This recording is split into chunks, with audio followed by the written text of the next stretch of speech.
Alors, petite présentation avec, notre invité du jour, donc qui nous fait l'honneur de bien vouloir nous offrir cette masterclass. Merci beaucoup à toi, Jessie.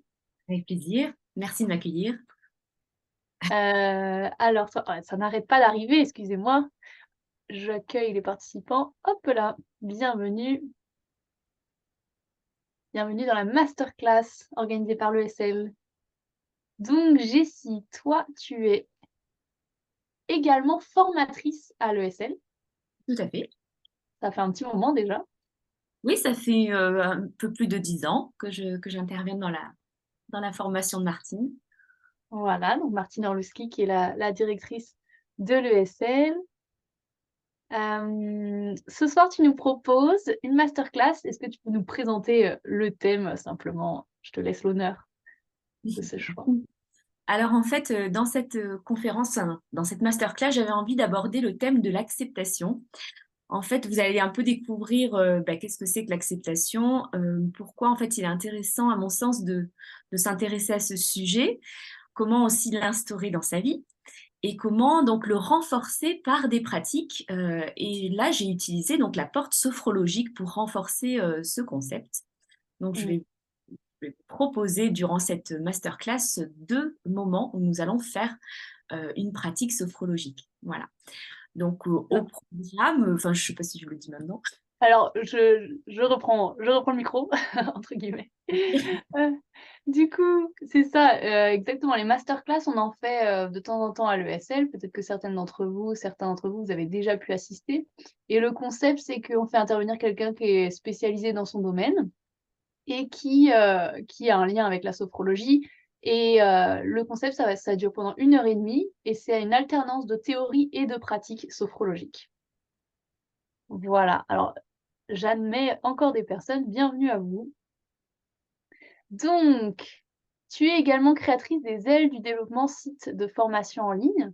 Oui. Heu, c'est un site que, voilà, on peut conseiller pour aller voir. Il y a pas mal de ressources dessus, que tu as mises gratuitement, des vidéos, sur le développement personnel et aussi sur la sophrologie, il me semble? Alors oui, en fait, il y a plusieurs parties. Il y a une première partie pour les particuliers qui veulent travailler sur eux. Donc là, il y a plein de petits programmes sur la confiance en soi, la gestion du stress, des émotions, tout ça, où il y a de la sophrologie dedans, mais pas que. Après, il y a une partie plus pour les thérapeutes. Donc là, notamment des sophrologues qui peuvent avoir des outils pour les aider à accompagner au mieux les personnes avec des protocoles, avec une boîte à outils de sophrologie. Et après, on a aussi, enfin, il y a aussi toute une partie sur le développement d'activités avec des formations sur le développement d'activités, comment se lancer, comment faire la com, comment créer un... D'accord, c'est très riche, quoi. Il y a de quoi faire. Hem, pour te présenter pour présenter un petit peu, donc déjà ça va être, la masterclass sur l'acceptation, donc une invitation à la paix en soi. Apprenez comment l'acceptation peut vous libérer de vos souffrances et apaiser vos réactions pour retrouver un sentiment de paix intérieure avec des pratiques sophrologiques. C'est un joli programme. Pour te présenter un petit peu, parce qu'en fait donc, je trouve ça intéressant de revenir sur, pourquoi ce thème. Ton histoire est assez intéressante. Donc toi, avant d'être sophrologue, du coup, tu étais professeur, c'est ça, dans un collège, il me semble? Oui, Professeur de physique-chimie, tout à fait. ça, donc dans le domaine scientifique et puis finalement, de par ta vie personnelle, tu as senti le besoin de trouver des ressources pour aller mieux et tu t'es orientée, vers la sophrologie et tu as suivi l'ESL et de là, en fait, tu n'as pas quitté la sophrologie et puis après tu es devenue formatrice, c'est ça? Et tu as eu un long chemin dans le développement personnel parce que tu fais aussi beaucoup d'autres choses, autres que la sophrologie. Tu as fait, du coaching, tu as fait, beaucoup d'autres formations, et puis à un moment, là, sur ton chemin, en fait, tu t'es rendu compte que le développement personnel, le travail sur soi, finalement, avait aussi ses «limites» entre guillemets et tu as rencontré la notion de l'acceptation sur laquelle tu t'intéresses, depuis un petit moment, ces derniers temps et donc voilà, c'est ça, tu vas nous en dire plus là-dessus. Est-ce que j'ai présenté assez de choses, sur toi? Est-ce que tu veux rajouter des choses sur ton parcours, peut-être? Oui, c'est très bien expliqué. En fait, je vais rajouter que ce qui m'a mené déjà à la sophrologie, c'est que pendant que j'étais prof, j'ai fait un burn-out. Et donc, du coup, j'ai frôlé avec l'épuisement vraiment professionnel et le fait que le corps puisse plus avancer, travailler, réfléchir, être actif.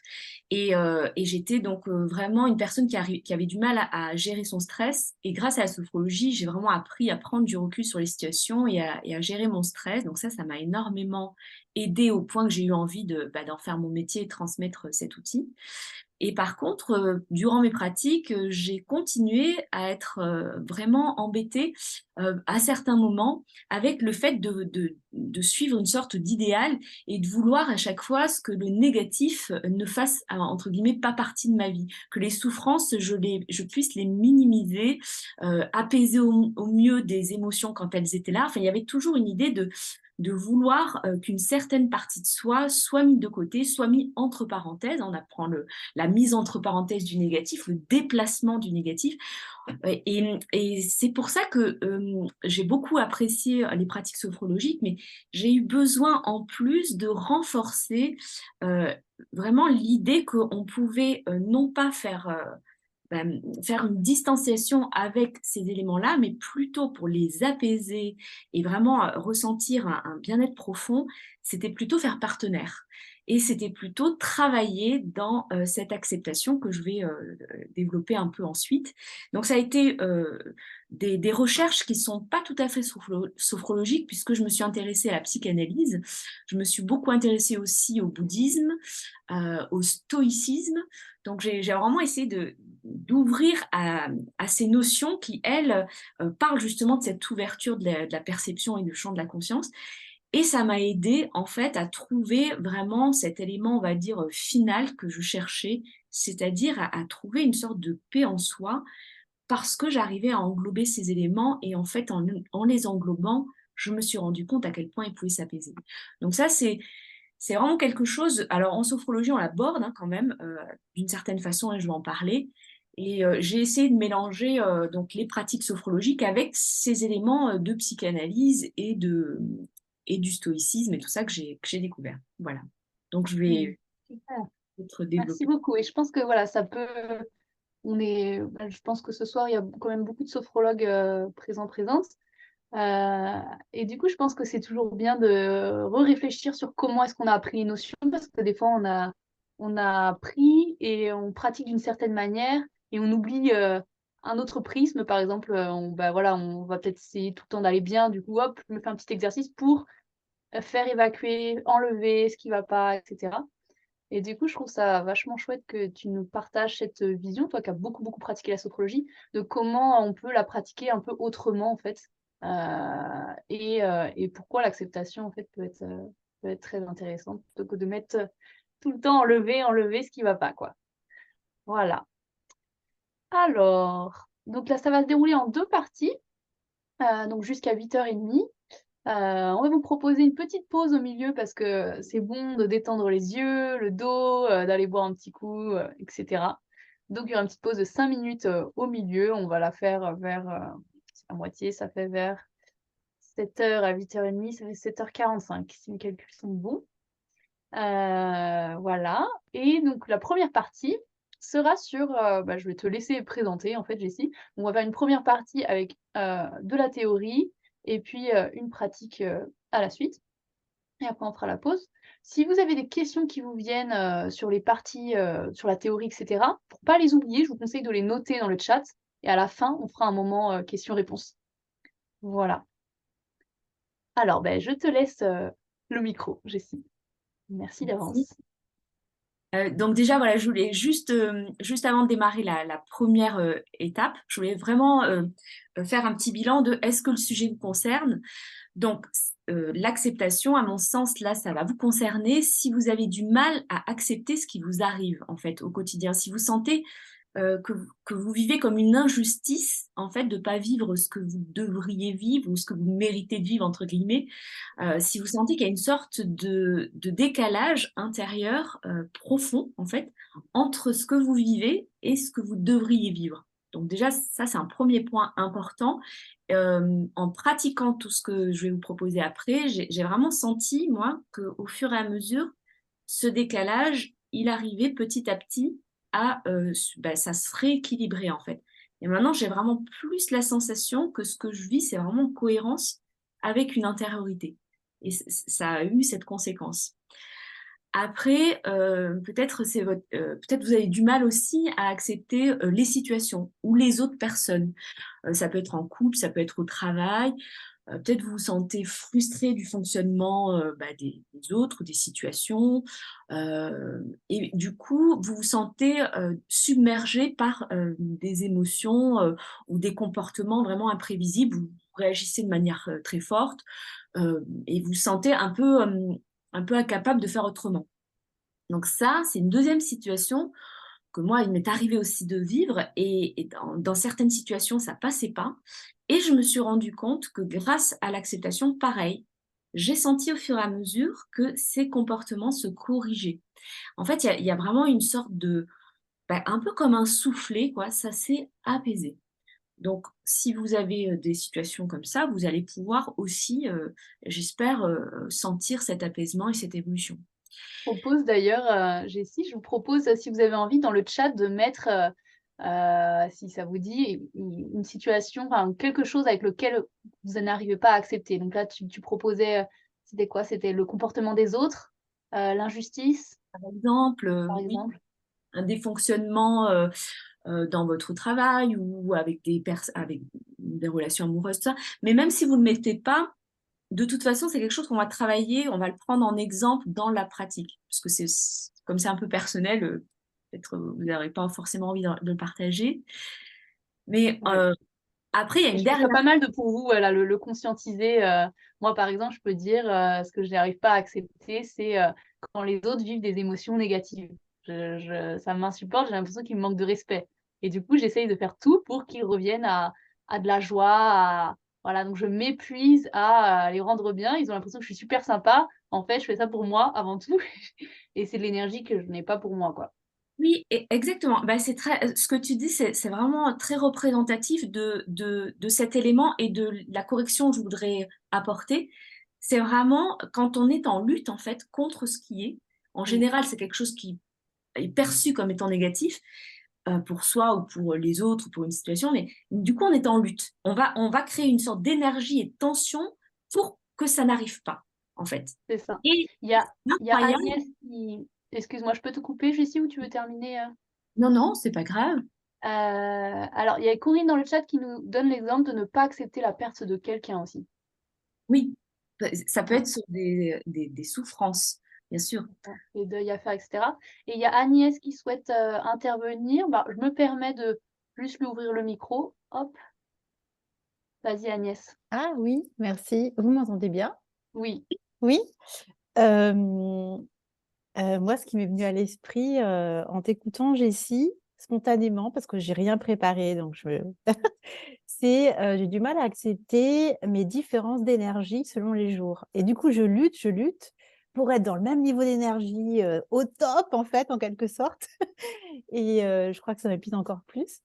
Donc, c'est vrai super. que ça m'envoie cet élément de peut-être travailler mieux l'acceptation, qu'il y a des jours où eh bien, l'énergie est différente et il faut peut-être passer plus à l'acceptation.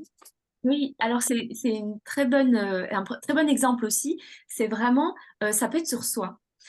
J'allais en venir à cet élément et pas des moindres. Alors, ça peut être effectivement des perceptions comme ça d'énergie du moment qui sont parfois perturbantes, des moments où on ne se sent pas en forme et tout ça. Ça peut être aussi des éléments de sa personnalité qu'on n'apprécie pas. Ou ça peut être un défaut physique, vraiment tout.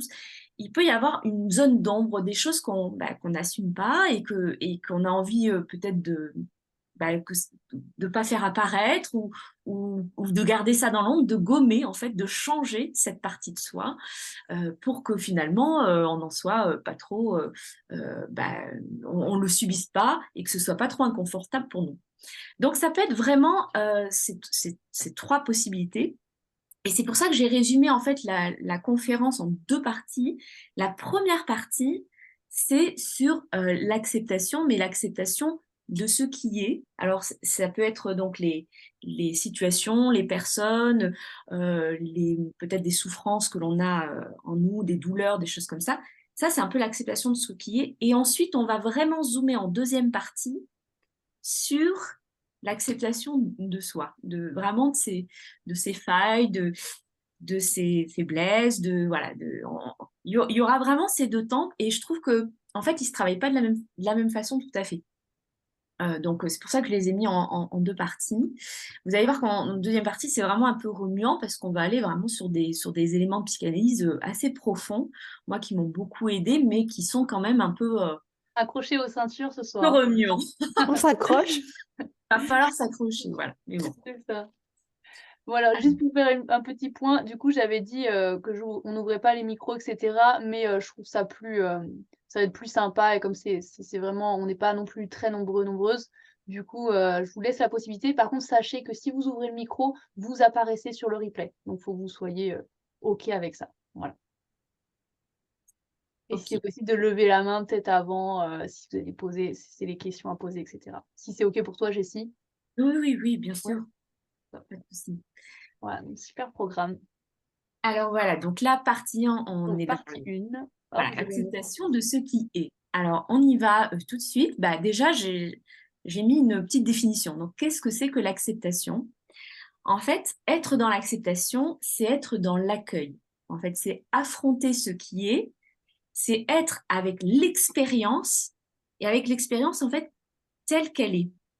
Et en fait, l'idée, ça va être vraiment de l'accueillir dans son entièreté. Ça, c'est vraiment la définition. Et en fait, ce qui se passe d'habitude dans nos fonctionnements, on va dire journaliers, en général, pour beaucoup, hein, à part les gens qui sont vraiment dans cette acceptation, pour beaucoup, on a tendance à réagir en fait avec ce qu'on appelle les forces opposées. Soit on est en force de désir, d'attachement, ou alors on est au contraire dans l'aversion et le rejet. En fait, en général, on est paramétré pour avoir la satisfaction, le plaisir, l'attachement donc à ce plaisir. On va avoir tendance au contraire à rejeter le déplaisir, le mécontentement et l'insatisfaction. Et c'est ce que disait un petit peu Qui Mary. voudrait du déplaisir qui voudrait du déplaisir, de l'insatisfaction? Voilà, en fait, on va être paramétré, et d'ailleurs, je vais en parler après, vraiment, il y a des étapes, notre mental, il va réagir par rapport à tout ce que l'on vit, et il va être programmé à réagir d'une certaine façon. Et donc, du coup, cette sélection de plaisir et de vouloir refuser le déplaisir, ça demande, ce que tu disais tout à l'heure, une énergie considérable. Ça demande d'être contrôlant, on va être maître du coup des jugements, que c'est bon ou pas pour nous. On va essayer de scinder la vie en dualité. Et pourtant, ce qui est important de comprendre, c'est que la vie, elle est dans cette dualité elle-même, elle est dans l'expérience du négatif et du positif. Et donc, en fait, nous vouloir sélectionner une infime partie, ben, finalement, c'est dire non à l'entièreté de ce qu'elle est, en fait. C'est entrer en lutte contre, pour moi, c'est entrer en lutte contre la vie. Et donc, ce focus, ça va entraîner un manque d'adaptabilité aux personnes, aux circonstances, et ça va engendrer beaucoup de souffrance, de frustration, puisqu'en fait, ce fonctionnement d'être paramétré uniquement sur ce qui va bien, ben, c'est complètement illusoire.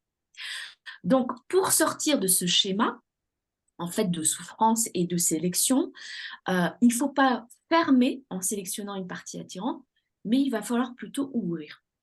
Et ouvrir, mais pas n'importe comment, pas juste en conscience, parce que on est tous conscients de ce qu'on n'aime pas, des situations qui nous font souffrir. Au contraire, on y pense énormément à ce qui nous fait souffrir. On va rabâcher, on va essayer de faire en sorte par tous les moyens que ça n'arrive pas. Et donc, on est en lutte. Et tant qu'on est en lutte, l'aspect de souffrance, il va augmenter, il va prendre toute sa place. Et c'est ça qui est important de conscientiser, c'est que c'est la façon dont on va intégrer cette part-là dans notre vie qui va faire que si on arrive à l'intégrer, à l'embrasser, à faire un avec, c'est là où, au contraire, l'impact que ça a sur nous va s'apaiser. Donc, c'est un regard, en fait, authentique, réaliste de ce qui est, et ça va être vraiment une intégration de ce qui est. Alors, je vais expliquer un petit peu plus en détail avec les étapes de la souffrance. Est-ce que, Méry, tu peux mettre le petit schéma, s'il te plaît? Ça va Bien peut-être sûr. être plus clair. En fait, en gros, là, oh, il est chouchou.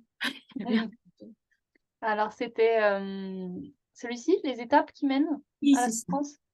Alors, je ne sais pas si on peut le voir peut-être un peu Oui, plus. je l'aménage. Hop. Voilà, super. En fait, ce qui est important de comprendre, c'est qu'est-ce qui fait qu'on souffre. Parce que si on comprend bien qu'est-ce qui fait qu'on souffre, on peut ensuite avoir un rôle dans ces étapes-là pour que ça s'apaise. Donc, qu'est-ce qui se passe? En fait, le mental, il va réagir aux sensations. En fait, il ne réagit pas directement aux objets extérieurs, mais il va réagir aux sensations ressenties que ces objets provoquent en nous. En fait, comment ça se passe? De premier abord, c'est la pleine conscience. En fait, on a d'abord la conscience, donc on travaille beaucoup en sophrologie. La conscience, elle va réceptionner quelque chose. Elle ne fait pas la distinction entre le bien et le mal. C'est pour ça que j'ai mis plus égale moins, c'est-à-dire qu'il n'y a pas de sélection. On est conscient de ce qui est au moment où on le vit. C'est comme un Ensuite, petit peu ce qu'on. Voilà, enfin, en pleine conscience, c'est ce qu'ils disent là, l'équanimité, je crois. Ou alors, c'est considéré que c'est. Alors, je me trompe peut-être, mais il y a un moment où ils disent quelque chose comme en venir à arriver à considérer que ouais, le bien et le mal, c'est la même chose, ou les expériences positives ou négatives, finalement, c'est pareil. alors, pour être équanime, il va falloir suivre justement un processus que je vais expliquer là. Parce que je vais le développer. Parce que être équanime, ça rejoint un petit peu ce que j'ai expliqué, mais c'est pas être uniquement dans la première étape.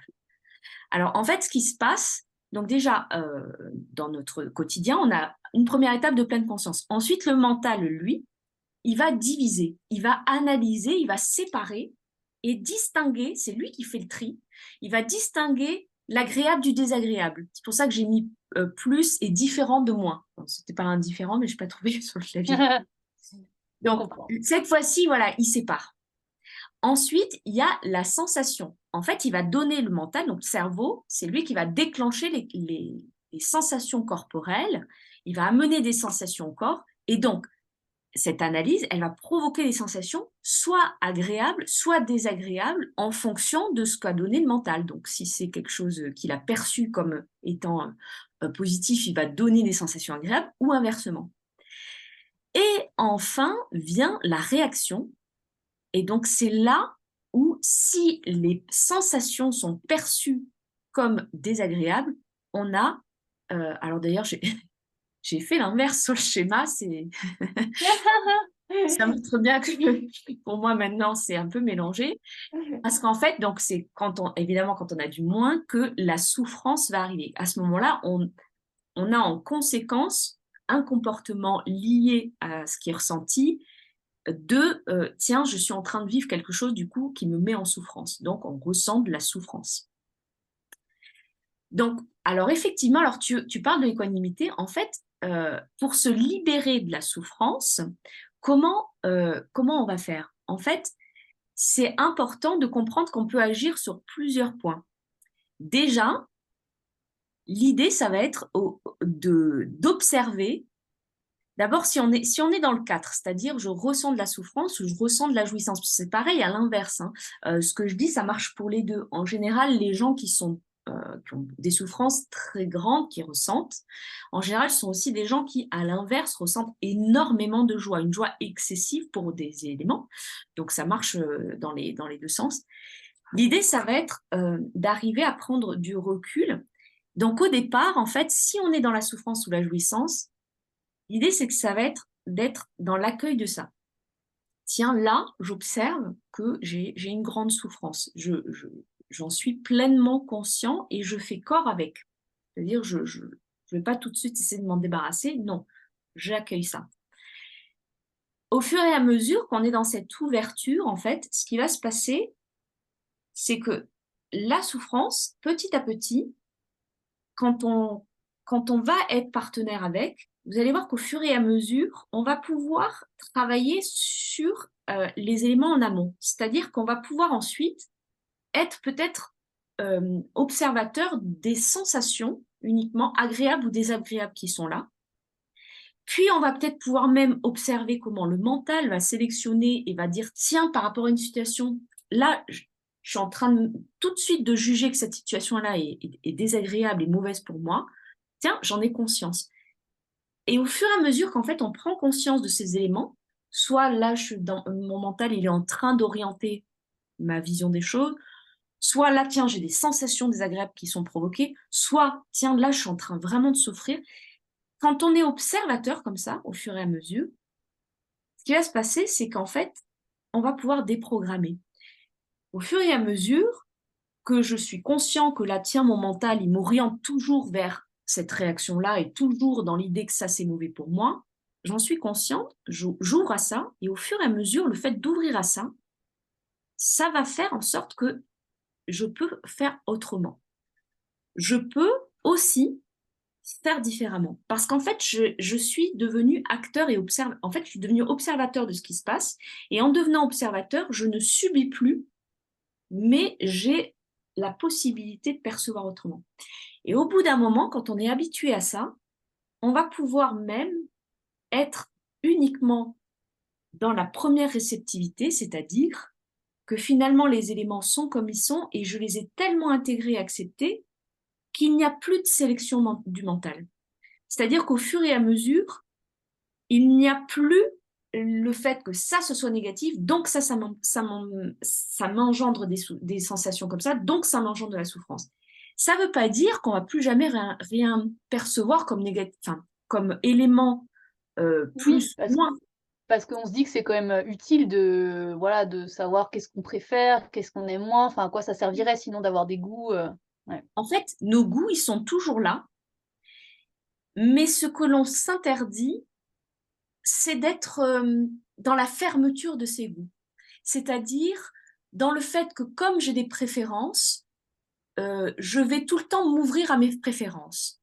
C'est vraiment l'idée que maintenant, j'ai plein d'éléments à ma disposition, la vie est extrêmement riche, je m'ouvre à des expériences qui sont peut-être pas des expériences auxquelles je suis familière ou auxquelles je sais que ça va me procurer du bien. J'ouvre à d'autres choses et j'accueille ce qui est. Et au fur et à mesure, vraiment, ce qui est incroyable, c'est que je vais être petit à petit détachée à vouloir vraiment proscrire certains éléments et en garder d'autres. Parce qu'en fait, ce qui va se passer, c'est que cette dualité plus ou moins, elle n'existe pas. C'est-à-dire que l'élément en soi, il a plein de belles choses et il a plein de mauvaises choses. En fait, c'est ce qu'on voit souvent dans la résilience avec des maladies. C'est ni tout noir ni tout blanc, quoi. Voilà. En fait, il n'y a jamais de ça. Et ça, ça rassure le mental à scinder comme ça, mais c'est une illusion. Et le fait, au contraire, de voir l'élément dans une globalité objective, donc on en parle en sophrologie, la réalité objective, je regarde et j'accueille ce qui est tel que ça est, on en parle quand même à ces moments-là.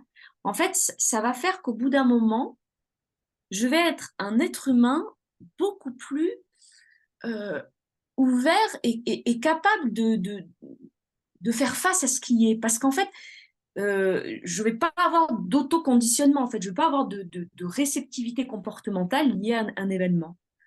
Et on le voit très bien d'ailleurs dans les films. Souvent, dans les films, les personnes sont dans une acceptation, enfin, les héros sont souvent des gens qui sont comme ça équanimes. Tu parlais d'équanimité, c'est vraiment ça, c'est-à-dire que ce sont des gens il peut se passer une tornade, le héros, il est serein, il est là, il réfléchit, il agit. En fait, il y a de l'action, évidemment. S'il y a une tornade, je ne vais pas rester insensible à la tornade.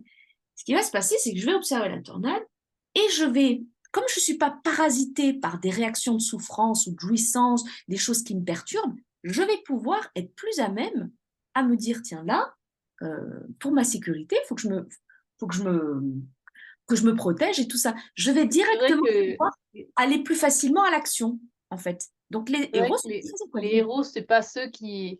Souvent, on voit le reste de la population qui est en mode ah, oh mon Dieu, je perds tout, etc.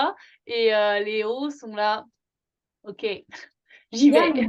il y a une stabilité intérieure. Alors, bon, elle est imagée dans le héros, mais le héros, c'est quand même souvent quelque chose, enfin, une personne qu'on admire finalement. Et vous remarquerez qu'il y a cette... Alors, je ne dirais pas que c'est une insensibilité, parce que justement, si on était insensible, ce serait refoulé en fait. Il y a des gens qui refoulent les émotions, ils sont dans une fermeture émotionnelle, mais ils ont l'émotion, mais ils veulent pas l'écouter. C'est pas la même chose. C'est pas la même chose d'avoir l'émotion et de la fermer, de fermer à ça, que de se dire, quel que soit cet élément, il est là, il a une présence et une logique. La tornade, elle est là parce qu'elle s'explique. Il y a des phénomènes au niveau de l'air qui fait qu'à un moment donné, il y a des tornades qui sont créées. Donc, je ne vais pas lutter contre le fait que, oh là là, il ne faut pas qu'elle soit là, parce qu'elle est là. La Terre est faite. En fait, j'intègre cet élément. Par contre, je vais essayer au maximum d'utiliser mon cerveau pour que par rapport à cet élément-là, bah, il y ait un maximum de gens qui soient sauvés, voilà, qu'on réagisse d'une façon pour que bah, notre survie soit assurée au maximum. Mais lutter contre un événement extérieur, même très dérangeant, c'est une illusion. C'est dire non quelque part donc à cette vie. Ouais. Il y a Donc Juliette qui veut poser une question. oui, Enfin, Oui, qui veut poser une désolée. question ou intervenir Euh, peut-être. oui, non, c'était juste par rapport à l'image du héros. Ça m'a fait penser aussi que du coup, le héros, il a une sorte de confiance en ses capacités à gérer la tornade, que les autres, la population, comme disait, n'ont pas forcément. Du coup, il y a peut-être quelque chose aussi dans le fait d'avoir confiance en soi, dans l'acceptation et du coup, enfin, je sais pas. alors oui, en fait, ce qui va se passer, c'est que comme la personne, elle n'est pas dans les sensations provoquées très désagréables et dans la souffrance, eh bien évidemment, elle a plus accès à ses capacités. Donc, elle va être à même. Alors, ça ne veut pas forcément dire qu'elle va toujours trouver les solutions les plus adaptées pour faire face à une tornade, par exemple, parce que si elle ne les connaît pas et si elle ne les a jamais appris, elle va peut-être pas la faire. Elle va faire du mieux qu'elle peut, mais en tout cas, si elle les connaît, elle va y avoir accès. Alors que d'autres personnes qui sont plus dans ces décalages-là, ils vont peut-être sous le coup de la panique et de la souffrance, ne pas arriver à gérer la situation. Nous, on peut prendre aussi l'image de. Bah, là, il y a les héros et héroïnes, c'est vrai que souvent on dit qu'ils ont les capacités physiques ou il y a les super pouvoirs ou je sais pas quoi qui font qu'ils vont pouvoir faire autrement que les gens lambda. Mais en fait, on pourrait prendre aussi comme image là, je sais pas, une grand-mère sage et qui finalement voit la chose et elle en a tellement vu et elle accepte en fait ce qui est et elle reste, elle se laisse pas embarquer dans autre chose. Elle accepte ce qui est, peut-être. Oui, et c'est tout à fait ça. Et en fait, il y a des personnes qui sont emportées par enfin, qui ressentent beaucoup de souffrance dans des situations assez légères, mais eux, vraiment, ils se sentent en grande souffrance, hein. Et à l'inverse, il y a des gens qui ressentent très peu de souffrance par rapport à des situations qui sont mais, excessivement difficiles à vivre, quoi. Donc, ça, c'est très subjectif et ça dépend vraiment plutôt de ces éléments-là. Mmh. Donc, je voulais parler de Il y a l'observant. aussi ressentir, il y a aussi, bah, voilà, c'est le taux d'émotivité ou le taux de sensibilité, mais après, il y a se laisser traverser ou, il y a ce qu'on fait avec le mental peut-être. Il y a ce qui se passe dans le corps, comme tu disais, c'est pas se couper de ses émotions, c'est ressentir, mais c'est vraiment, plutôt quelque chose avec le mental, l'acceptation là dont tu parles. En fait, en fait, on peut être hypersensible et en même temps arriver à être dans l'acceptation et être en distance comme ça. Je le sais parce que je l'expérimente. Moi, je suis quelqu'un, quand je suis dans ces éléments, des étapes que j'ai dit là, la souffrance que je ressens, elle peut être très grande. Donc, vraiment, le fait d'avoir travaillé sur l'acceptation, je me rends compte qu'au quotidien, donc je suis beaucoup moins perturbée par des souffrances ou des émotions diverses et intenses. Et en même temps, j'ai toujours mon hypersensibilité, c'est-à-dire par contre, quand j'ouvre les vannes, je suis au cinéma, j'ai envie de pleinement être complètement envahie de tout ce que je vois. Je sens qu'il y a énormément de ressentis internes qui sont provoqués en moi. Donc en fait, on peut arriver à faire une sorte de sélection, à choisir et le plus on va ouvrir, plus on va être donc dans l'attitude de l'observance, ce que je voulais parler après, et plus au fur et à mesure, on va pouvoir éviter ces chemins uniques de souffrance ou de programmer. Donc en fait, la clé, c'est l'observance. Donc j'observe et je vais observer à différents niveaux. J'observe comment mon mental est à certaines situations. J'observe si j'ai des sensations. J'observe les comportements. En fait, je vais faire une observation détachée. Donc je regarde s'il y a d'autres choses que j'ai pas dites là. Donc vraiment, donc c'est ce qu'on va faire là tout de suite dans une pratique. En fait, Super. on va travailler. Alors, cette pratique, je l'ai appelée, pardon, la méditation de la lampe. En fait, ce qu'on va pouvoir faire, c'est d'aller justement mettre en lumière, en fait, des éléments de notre vie. Donc, ça peut être déjà, en sophrologie, on le fait beaucoup, donc dans les sensations, on va pouvoir aller observer un peu plus en détail les sensations que l'on ressent. Ça, c'est assez courant. Et l'idée de la lampe, c'est vraiment d'aller mettre en lumière les sensations désagréables qu'on peut percevoir là et d'essayer de les ressentir telles qu'elles sont en détachant le jugement qu'on pourrait avoir vis-à-vis d'elles, en détachant l'idée que ce soit négatif ou positif.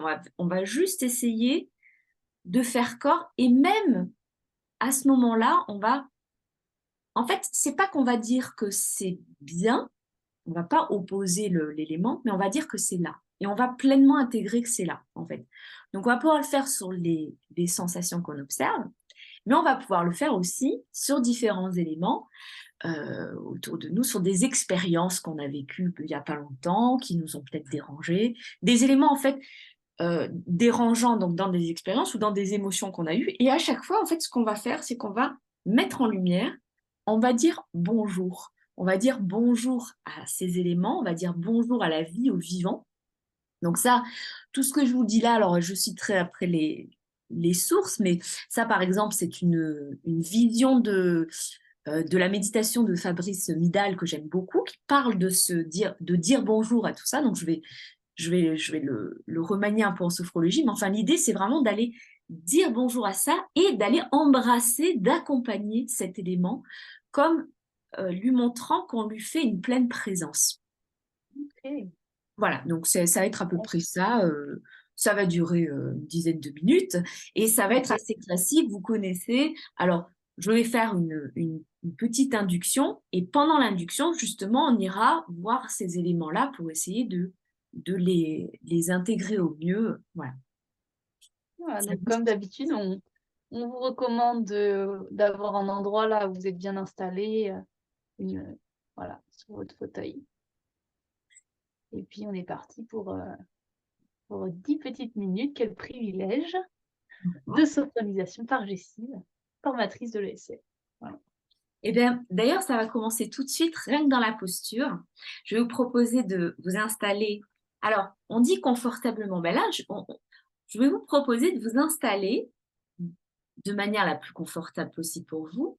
Mais vous pouvez déjà observer rien que dans votre posture s'il y a des éléments peut-être un peu inconfortables, par exemple le dos, il n'est pas bien calé sur le dossier, tout ça, ou les pieds, vous sentez que l'ancrage n'est pas terrible. Enfin bref, vous observez tous ces éléments et vous essayez juste de mettre en lumière et d'observer cet élément, sans forcément chercher à ce qu'il ne soit pas comme ça.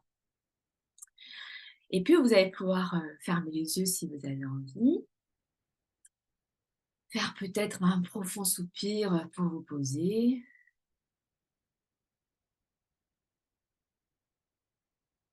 Nous allons commencer par une induction. Donc, vous avez l'habitude avec un relâchement du corps depuis la tête jusqu'aux pieds. Donc, on va commencer par la tête et justement, vous allez pouvoir essayer de relâcher votre visage.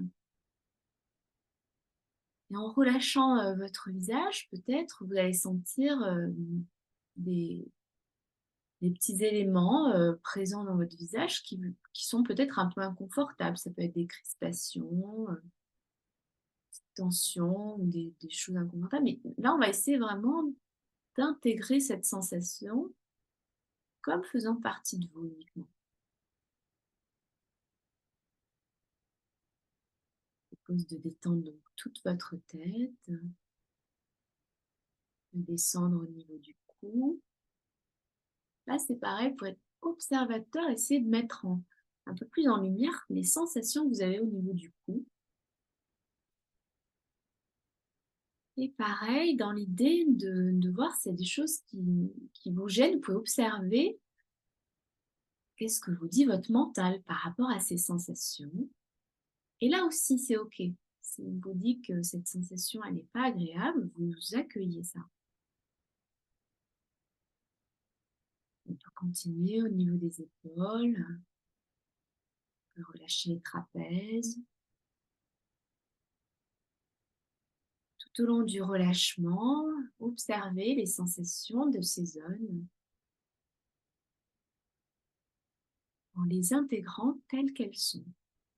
Je vous propose de détendre les bras, les avant-bras, les bras, jusqu'au bout des doigts.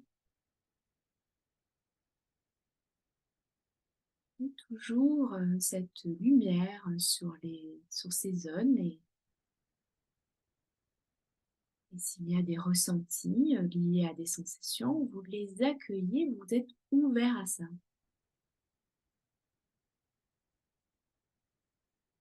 Pareil, relâchement du thorax, le haut du dos également.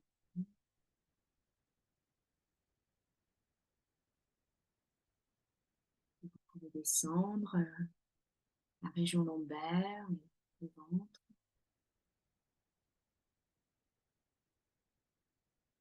Toujours une mise en lumière de ce qui est présent.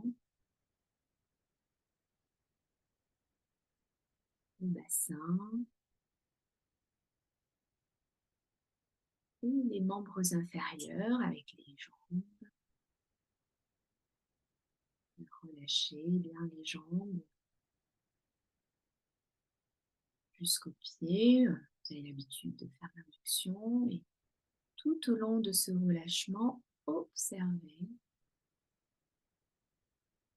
s'il y a des sensations inconfortables. Essayez d'accueillir la sensation telle qu'elle est.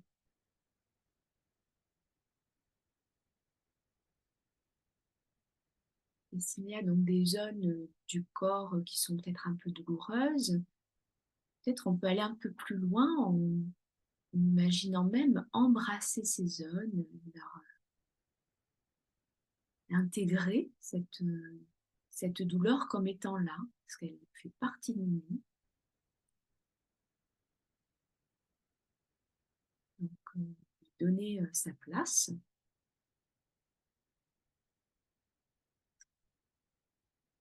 Essayer de lui donner sa place en se détachant du fait que ce soit inconfortable.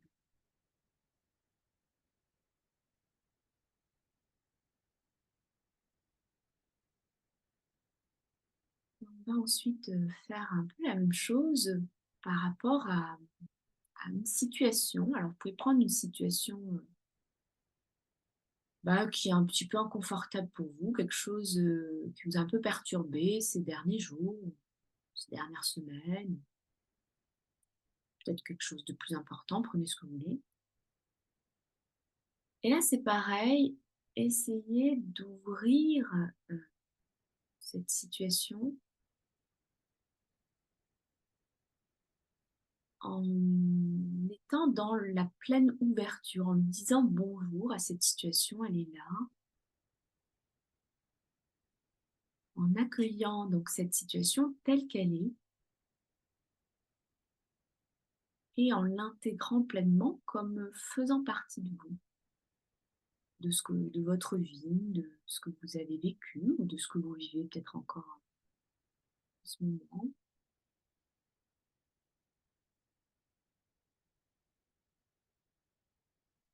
l'intégrant à votre vie.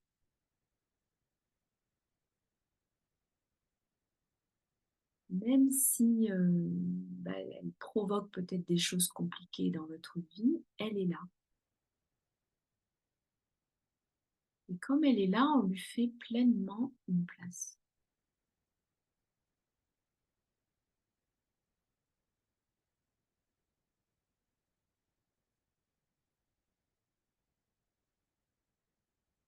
On peut faire pareil avec une émotion récente qui nous a été peut-être inconfortable.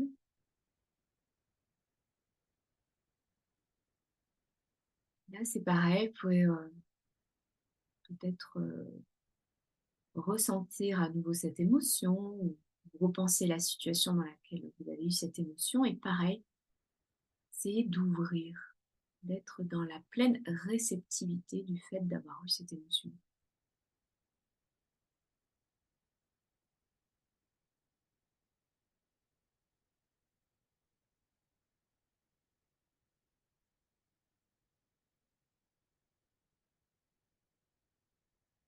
Et petit à petit, donc, vous pouvez avoir donc ce comportement d'ouvrir et d'accueillir votre corps dans sa globalité, votre vie dans sa globalité avec les différents éléments qui la constituent, en étant peut-être un peu plus ouvert, comme si vous ouvrez des portes en fait à chaque élément, chaque situation.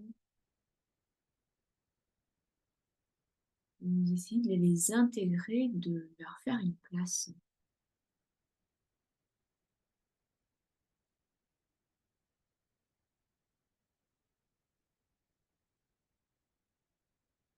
Et à mesure que vous ouvrez votre intériorité à tout ça, peut-être déjà vous pouvez sentir ça provoque des choses en vous, peut-être un apaisement ou pas. Et dans tous les cas, quel que soit ce que vous observez, pareil, soyez dans l'ouverture.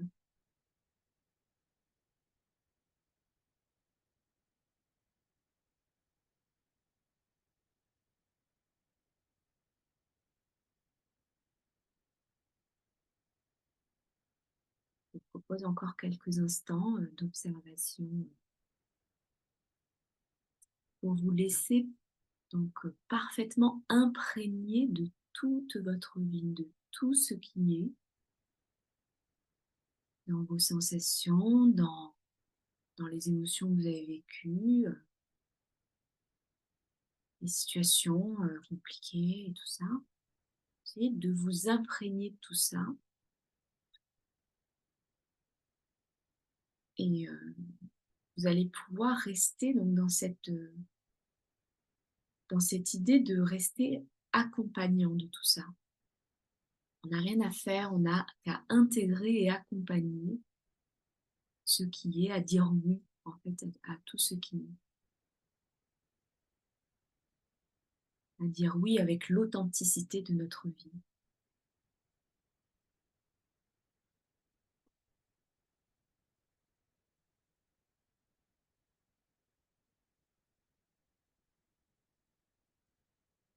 Je vais vous inviter à faire une pause de totalisation de l'ensemble des ressentis.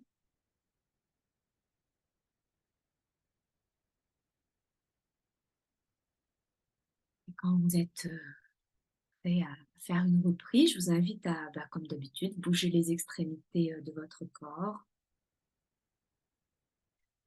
Et puis redynamiser un peu plus, bras et jambes, comme c'est le plus adéquat pour vous. Et quand vous le souhaitez, vous pouvez réouvrir les yeux. Et on va pouvoir faire un petit partage rapido de ce que vous avez ressenti, si vous avez envie de mettre un petit mot dans le chat. Merci beaucoup, Jessie. Merci beaucoup. Et oui, oui, vous pouvez mettre dans le chat si vous voulez ce que vous avez pu vivre. Et si on peut faire peut-être deux, trois partages, on se dit qu'on se fait sans trop s'étaler, mais une, deux phrases sur peut-être ce que vous avez ressenti dans votre corps, ou alors s'il y a eu une prise de conscience aussi. Voilà, le principe du partage est toujours en jeu. Et voilà. Mary, si tu as envie de partager, ou Juliette, Ah bah, avec plaisir. plaisir aussi. Je me sens, j'ai senti à la fin de la totalisation, je sentais mon corps vraiment plus habité. Je me sentais plus habité dans mon corps et c'était à la fois plein de sensations et bon, voilà, j'ai dit que je faisais rapide. Donc voilà, très. Et dernière phrase, j'ai l'impression, la pensée que j'ai eue, c'est que vraiment, c'est un changement de philosophie sur la vie, en fait, et sur la manière de voir la vie depuis que je suis petite. Et j'ai trouvé ça très puissant pour moi. Pour ma part, c'est très, très puissant. Un grand merci, Jessie. Mary, ton partage. Du coup, j'enchaîne. Je vais essayer de faire vite aussi. Pendant la visualisation, au début, j'ai eu un peu plusieurs scènes qui sont venues, puis après, je me suis focus sur une. Et après, du coup, sur la vie en général, il y a tout qui est revenu aussi. Et c'est des choses, d'habitude, quand j'y repense, effectivement, je suis plus dans un truc qui m'est triste ou en colère, ou j'ai toujours une sensation négative quand je repense à toutes ces choses-là en particulier. Et là, pour la première fois, du coup, vu qu'on était dans le thème de l'acceptation, je me suis, enfin, j'ai tout vu sans émotion particulière, juste en me disant, bah, ok, c'est comme ça. Et c'est marrant, bon, j'anticipe peut-être un peu, mais bon, c'est vraiment ce que j'ai ressenti, donc je vais le dire, mais ça va peut-être te permettre de rebondir pour la deuxième partie. J'avais mon enfant intérieur qui était avec moi à ce moment-là, au moment de la visualisation de la vie. Et genre, du coup, je me suis dit, est-ce que c'est moi qui anticipe ou pas? Mais bon, voilà, il était là. Donc, donc c'était très cool. Merci beaucoup. Merci. Effectivement, je développerai ensuite l'idée justement d'aller voir un peu son enfant intérieur, pourquoi on en parle ce soir. Ça sera dans une seconde partie, mais merci de partager. Je vois il y a peut-être quelqu'un. Il y a Lily qui nous dit: j'ai ressenti des sensations désagréables, j'ai eu des palpitations et mon corps était comme en train de bouillir, mais qui s'est transformé en bouillon qui a cohabité en moi avec moins de gêne, comme davantage une force de vie. Merci beaucoup, Lily. C'est très intéressant parce que voilà, justement, ça témoigne vraiment du travail, c'est-à-dire quand il y a des inconforts, des ressentis comme vraiment des inconforts, voilà, le fait d'être dans cette plein accueil de ces inconforts, ça peut transformer ces perceptions et ça peut vraiment aider à prendre de la distance avec ces inconforts. Et on peut tout à fait après, alors ça ne veut pas dire que les inconforts partent, ça veut dire que le mental et le rabâchage que c'est désagréable, ça part. Et c'est vraiment très puissant de pouvoir faire cette distinction et d'acquérir cette capacité. Mm. Alors, il y a Agnès qui nous dit: j'ai observé mes inconforts et mes douleurs. Il y a Fabienne qui nous dit: moi, ça m'a fait dire et alors? Et puis, effectivement, ça a à voir avec mon enfant intérieur. Laure: je me suis sentie plus calme et je me suis mise à danser avec la situation que je trouvais désagréable. C'est vraiment intéressant, voilà, donc d'observer que là, par rapport à une situation, il y a une perception, alors qui est peut-être différente. Donc là, elle a transformé un petit peu la perception de la situation. Et vraiment, donc dans l'idée, ça va être en première partie, alors si on peut danser avec, c'est génial, mais déjà, ça va être, il y a vraiment une ouverture. Moi, j'ai vraiment cette image de prendre dans les bras, d'essayer de faire corps avec une situation, et non pas de la refouler, mais de faire corps avec. Et elle va beaucoup moins vous embêter quand vous ferez corps avec. C'est vraiment, en fait, c'est paradoxal. Ça, j'en parlerai aussi après. En fait, le psyché, il est paradoxal du réel, de notre fonctionnement réel. Parce qu'en réel, quand une situation nous dérange, si on coupe les vannes, l'eau coule, je ferme le robinet, il n'y a plus l'eau qui coule, quoi. Donc, c'est en arrêtant un truc que ça s'arrête. Alors que le psyché, ça fonctionne à l'inverse. d'après la psychanalyse, et je rejoins complètement ce concept, c'est-à-dire que c'est en ouvrant et en intégrant que ça nous fiche la paix. Ça va faire l'opposé.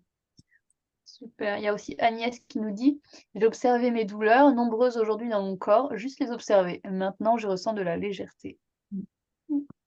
Eh oui, Alors, ce que je vous propose, c'est qu'on fasse une petite pause maintenant de, allez, 5 minutes maximum. Comme ça, voilà, vous pouvez aller boire un petit coup, vous détendre, voilà, aller chercher un pull, une couverture si besoin est, je ne sais quoi et détendre un peu reposer le cerveau quelques instants et puis on se retrouve, là, dans quelques minutes. Merci Mary. Voilà, comme ça, Jessie aussi, tu peux Tu reposer coupes ta la voix. caméra? Oui, vous pouvez couper les caméras, bien sûr. Non, Jessie. Voilà, on est reparti pour cette, ça ne va pas, deuxième partie. Voilà, on est mieux. Alors, du coup, on va continuer maintenant l'acceptation, et cette fois-ci vraiment plus travailler l'acceptation avec un retour à soi authentique.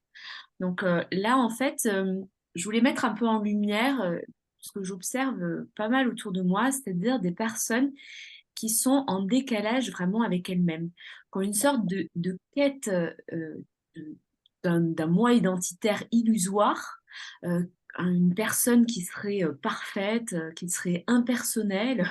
J'ai l'impression que les gens visent un mode un peu robot, un robot qui arrive à gérer ses émotions au point d'être imperturbable, qui arrive à gérer sa vie du bout des doigts avec aisance, une personnalité sans faille, etc. Quelqu'un, un Instagram, quoi.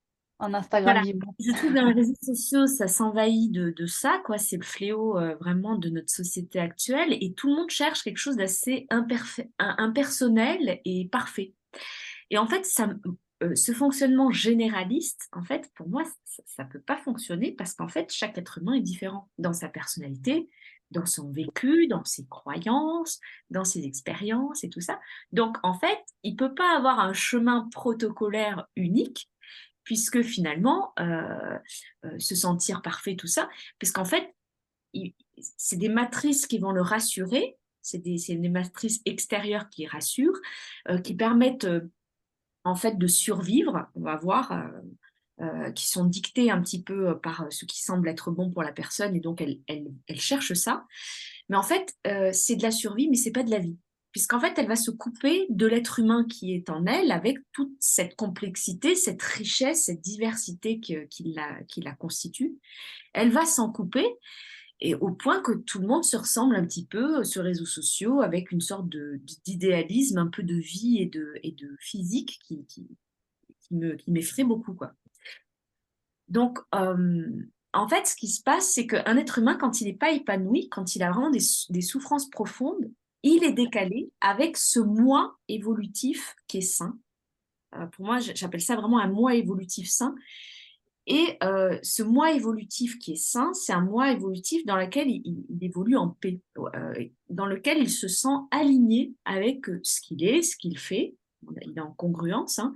Il est à l'écoute de lui, il n'est pas dans un schéma identitaire extérieur, il n'est pas dans ce qu'il croit devoir faire, mais il est vraiment dans ce qu'il fait parce qu'il sent que c'est en adéquation, vraiment en relation avec qui il est. Et donc, il n'est pas du tout en décalage avec le fait qu'il refoule une partie de lui, avec une part d'ombre, avec quelque chose qui veut que ça disparaisse. Et donc, pour comprendre un petit peu plus comment ça se passe, d'où ça vient, il faut revenir au traumatisme enfantin. C'est pour ça que je parlais on va travailler sur l'enfant intérieur. En fait, tout démarre à l'enfance, quand il y a en fait un choc entre ce qui est vécu et un idéal qui est imaginé par rapport à une situation. En fait, il y a une vision il y a une situation qui est vécue, et la vision qu'on en a, elle est en décalage avec ce qu'on avait envie d'avoir comme vision. Et du coup, ça va créer un traumatisme. Et on va garder un enfant intérieur qui va être traumatisé à ce moment-là. Et à l'heure actuelle, quand on a un événement qui est en résonance avec cette antériorité-là, eh ben, on va avoir une souffrance qui va être décuplée. Et on va avoir du coup des comportements décalés. Et donc, c'est très important d'aller à la source, on va le voir, et de revenir à cet enfant intérieur. En fait, les besoins, quand on est enfant, on a 2 types de besoins fondamentaux. Le premier, Excuse-moi. Est-ce que tu pourras donner un exemple, Jessie, aussi de ce que tu as dit là sur l'enfant intérieur qui peut être blessé par quelque chose et que ça revient? ah oui, ben, en fait, il va y avoir peut-être, alors, on peut, dans plein de situations, se sentir adulte, c'est-à-dire capable d'affronter les situations, prendre du recul, utiliser pas mal de capacités réflexives. Et puis à d'autres moments, on va avoir des comportements enfantins. Et ce que j'appelle des comportements enfantins, c'est vraiment des comportements où il va y avoir des réactions qu'un enfant pourrait avoir, c'est-à-dire de l'impulsivité, des réactions avec des émotions très, très intenses, très fortes. Du coup, en fait, les codes d'adultes, là, ils ne fonctionnent plus. C'est-à-dire que la personne va, malgré elle, retrouver des comportements En fait, c'est son enfant intérieur qui va se manifester à ce moment-là. Donc, on va voir pourquoi.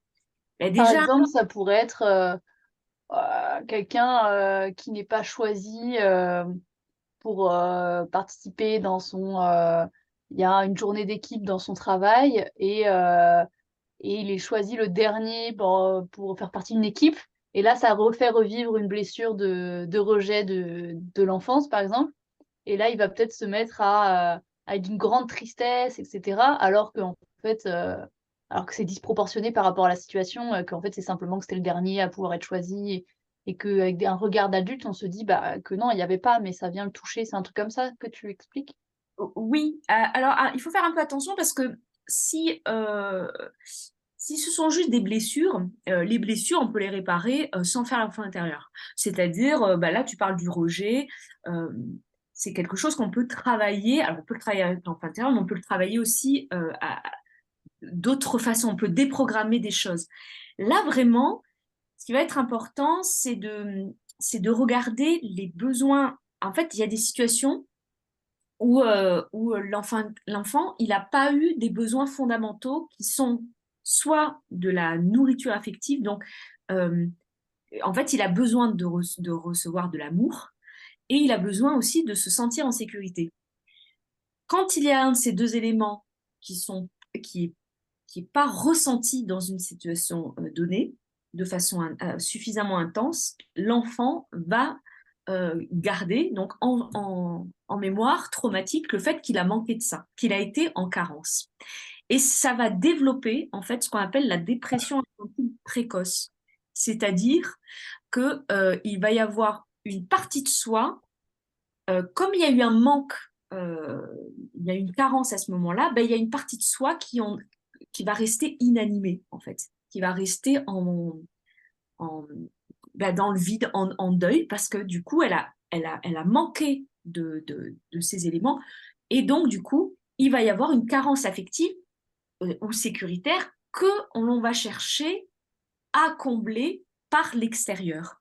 En fait, c'est paradoxal, mais la personne, en fait, elle va délaisser son intériorité, parce que comme elle sent que c'est en insécurité et tout ça, elle va migrer à l'extérieur, elle va laisser en jachère son intériorité, les parties de soi qui rappellent, bah, évidemment, hein, ça rappelle le vide, ça rappelle la mort, ça rappelle ce qui n'a pas été.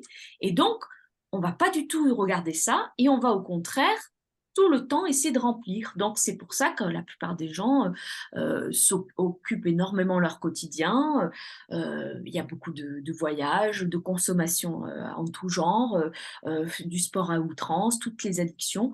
En fait, tous ces comportements, ils sont pas faits par amour, mais ils vont être là comme une canne en fait qui va faire en sorte d'apaiser un vide qu'on peut ressentir. Mais en fait, cet extérieur, ça comble ponctuellement, mais ça va pas remplir ce vide. Au contraire, c'est compliqué, mais la psyché, ça va continuer à creuser ce vide en fait. Donc, ce qu'on appelle la fuite du symptôme, c'est-à-dire je réagis extérieurement au symptôme, ça va créer encore plus un décalage avec la rencontre vraiment de soi et de ce qui en est. Et donc, le symptôme, il va grossir. Et c'est là où on continue, on va en fait s'épuiser au fur et à mesure parce qu'on va créer un dysfonctionnement de la réalité psychique, en fait. On va se couper de notre intériorité. Et c'est comme ça qu'on devient de plus en plus étranger à nous-mêmes. Donc après, on se sent, on sent qu'on fait des choses qui ne nous ressemblent pas, ou on se sent plus en adéquation avec tout ce qu'on fait ou notre vie. Et vraiment, il y a ce décalage. Ou de Alors, moins en moins, aussi ce truc de habiter son corps aussi, oui, pour pas ressentir cette souffrance vide et du coup, on va chercher plus la stimulation par le mental et ce que nous offre la société aussi aujourd'hui énormément avec, du zapping, beaucoup de oui, vidéos, de films, exactement. En fait, ça va ponctuellement nous occuper à autre chose et ne pas nous y faire penser. Donc, c'est ponctuellement agréable de voir ça. Mais à long terme, ça va avoir des conséquences qu'à plein de situations, on va être en décalage avec qui on est et au fur et à mesure, on va être coupé de soi. Et donc, on va être désaligné. Donc, vraiment, l'idée, si vous sentez que vous êtes en décalage et que vous avez tendance comme ça à consommer beaucoup de quelque chose ou à faire beaucoup d'activités, ça peut être du rangement, ça peut être vraiment très varié. Ben, la première chose pour la psyché, c'est paradoxal, mais c'est de ne rien faire, en fait. De ne plus réagir quand un vide profond est ressenti. Euh, Parce que en fait, il y a pas pire comme comportement que d'apporter comme ça un apport externe. Parce qu'en fait, c'est vécu pour le psyché comme un abandon psychique. C'est abandonner ce qui est le plus important pour nous au détriment de choses extérieures. Donc, c'est vraiment à ce moment-là, si jamais on fait ça, on est vraiment en décalage et on va, en fait, l'inverse, on a besoin à ce moment-là d'une nourriture narcissique. On a vraiment besoin de nourrir à nouveau notre source profonde. Donc, en fait, euh, il va y avoir cette déconstruction. Et pour amener à nouveau cette nourriture profonde, ça va être intéressant de faire l'apaisement avec l'enfant intérieur. En fait, on va essayer de faire, d'à nouveau aller à la rencontre du moment où on a été particulièrement blessé et on va essayer d'accueillir et d'écouter cet enfant. En fait, c'est très bizarre parce que on a le comportement inverse de vouloir aller vers l'extériorité. Et en fait, pareil, de vouloir devenir adulte et être adulte à des situations où on n'arrive pas, donc on est en confrontation. En fait, c'est paradoxal, c'est une fois que je vais revenir à l'enfant intérieur et que je vais revenir à l'écouter, à l'apaiser, c'est là qu'en fait, il va y avoir ce qu'on appelle une pacification de l'histoire. Et c'est là où, au contraire, on va devenir adulte. En fait, c'est paradoxal, mais c'est en accueillant l'enfant et en lui apportant ce dont il a besoin qu'il va détacher son lien avec notre vie actuelle et qui va nous laisser tranquilles, en fait. Donc, c'est encore une fois paradoxal, c'est dans l'écoute que l'on va devenir adulte, dans l'écoute de l'enfant. Sinon, en fait, ce qui se passe, c'est qu'on est manipulé par lui. En fait, il va se manifester. Dès qu'il y a résonance avec cette antériorité, on va réagir de façon infantile. Alors, on va surréagir, on va être persuadé d'avoir tous les droits, on va créer des liens de dépendance, en fait, parce que on va créer des liens de dépendance avec quelque chose qui nous apporte à nouveau, nous remplit d'amour. Donc, on va faire une sorte de mère de substitution. Parce qu'en fait, en psychanalyse, on dit que c'est la mère qui va apporter un élément d'amour en symbole, et le père, c'est le symbole de la protection. Donc, en fait, on va chercher à l'extérieur cette substitution d'amour, de mère externe et de père externe, en fait, pour combler les carences affectives et de sécurité. Super intéressant. Donc voilà, donc quand on a pris conscience de ça, en fait, ben, comment ça va se passer pour concrètement essayer d'apaiser toutes ces souffrances internes, ça va être d'imaginer aller vraiment à la rencontre de cet enfant. Donc, en sophrologie, on utilise beaucoup la visualisation, donc on peut tout à fait aller à la rencontre de cet enfant. On va le pratiquer là, on va imaginer vraiment je le ferai avec un jardin, je propose d'aller dans un lieu agréable, vous avez l'habitude de faire ça. Et puis là, il y aura un enfant, et donc cet enfant, ça symbolisera notre enfant intérieur. Et ce qui va être très important, ça va être d'aller l'écouter et d'aller écouter vraiment ce dont il a besoin et d'essayer de lui apporter. Alors par une sorte de dialogue avec lui et même des actions, hein, vous pourrez faire tout un tas d'actions pour combler ce qui lui a manqué. Et c'est très important de savoir qu'en fait, ça ne se fait pas en une fois. L'enfant intérieur, c'est vraiment un travail. Ah, dommage, on pensait qu'on allait tout régler ce soir, Jessie, là. Mais ce serait tellement bien. Alors, il y a des techniques, non, mais il y a des techniques qui se nettoient en une fois, hein. Moi, j'ai fait du nettoyage émotionnel pour des réactions phobiques et tout. Là, on déprogramme le cerveau reptilien. Donc là, ça se fait en une seule fois. Vraiment, il y a des programmations et en une seule fois, on peut résoudre des phobies.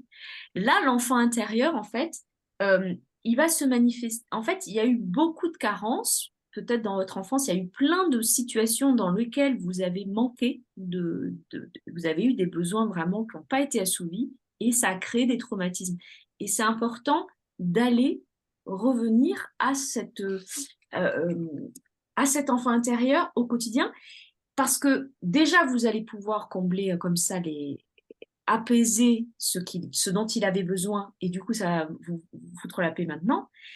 Et en plus, au quotidien, ça va être important aussi de garder en conscience le fait que vous allez pouvoir, vous, être le père et la mère euh, ben, qui vous a manqué, quoi. C'est-à-dire, maintenant au quotidien, ben, je suis adulte, c'est plus mon père ni ma mère qui s'occupent de moi, c'est moi-même, et je suis capable moi-même de m'occuper de moi en apportant ma propre sécurité et en apportant un amour sain et authentique avec moi-même.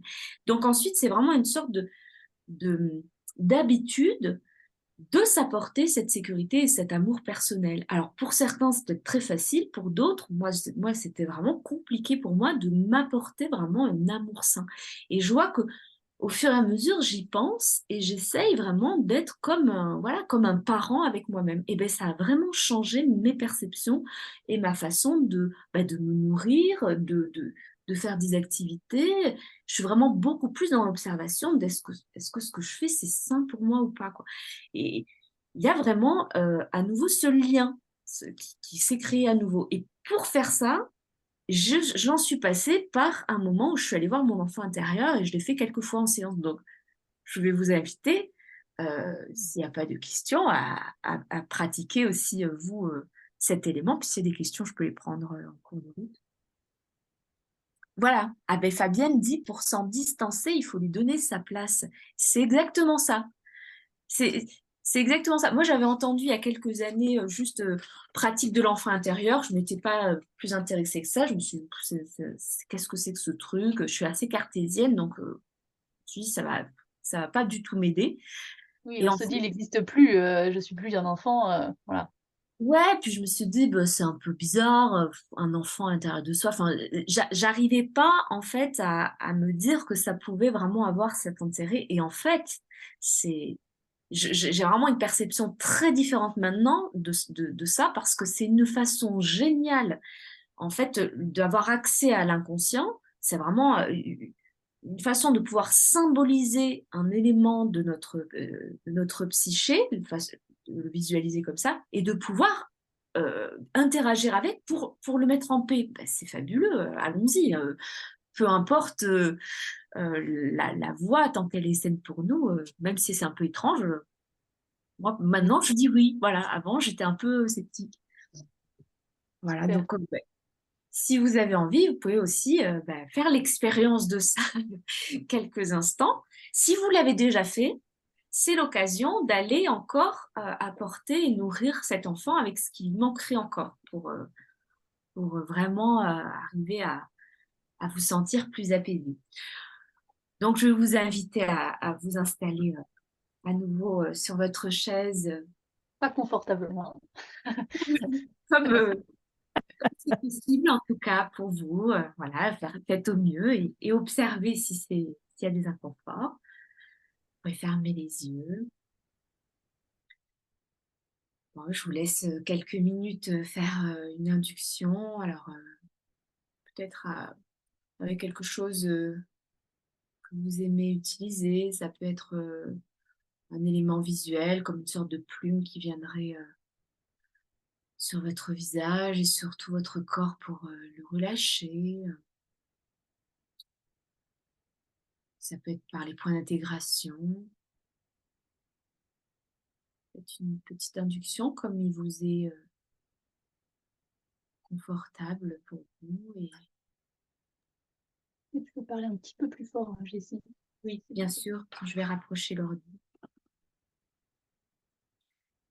Donc, quelques minutes comme ça, vous pouvez rentrer vraiment dans l'idée de relâcher votre corps de la tête aux pieds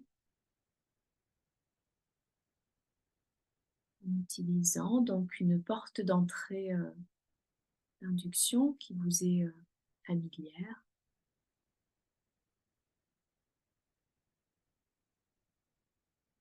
Observez votre respiration.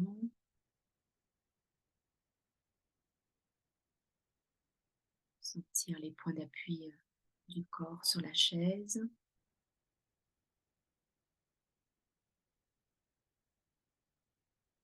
Et sentir que chaque zone du corps a le minimum de tension et se relâche de plus en plus.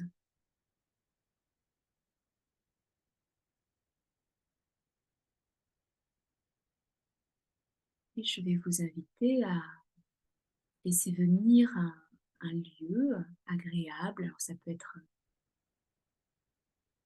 volontairement, on va prendre un lieu que vous imaginez, ce sera plus simple. Un lieu de la nature, vous avez peut-être l'habitude d'utiliser un lieu ressource. Vous inviter à vous imaginer vous promener dans ce lieu et il y a un banc avec un enfant sur ce lieu. Vous vous approchez un petit peu et l'observez, cet enfant, comment il se tient. Qu'est-ce qu'il porte comme vêtements? Qu'est-ce qu'il semble avoir comme émotion là, en ce moment? Je vous invite à aller à sa rencontre. Déjà, vous pouvez écouter le besoin qu'il a maintenant. Qu'est-ce qu'il vous dit?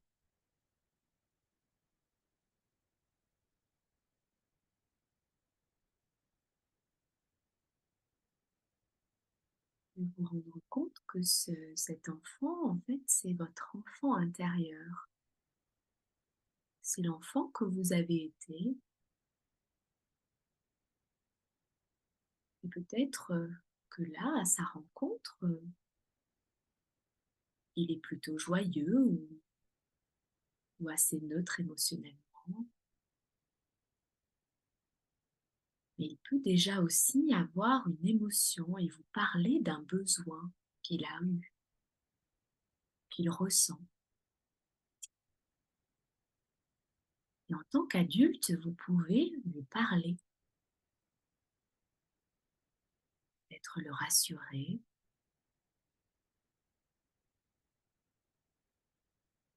peut-être lui apporter déjà quelque chose pour combler ce besoin.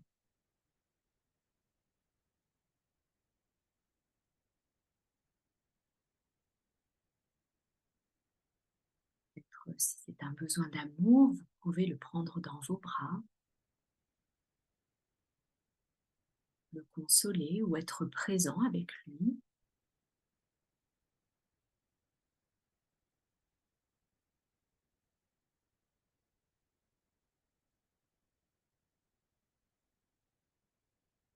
Peut-être aussi, s'il a un besoin particulier, vous pouvez imaginer l'emmener ailleurs pour assouvir ce besoin,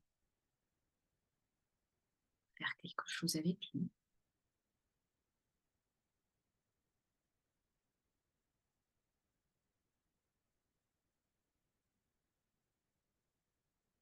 Et puis, vous pouvez aussi proposer qu'il vous emmène dans une situation qui a été un peu plus compliquée pour lui, quelque chose qui a été douloureux dans votre passé. Donc, vous pouvez l'observer dans une scène qui a été difficile à vivre. Vous observez comment il l'a vécu. Et là aussi, vous pouvez imaginer que vous êtes comme un bon père ou une bonne mère pour lui. Et vous pouvez lui apporter ce dont il a eu besoin à ce moment-là.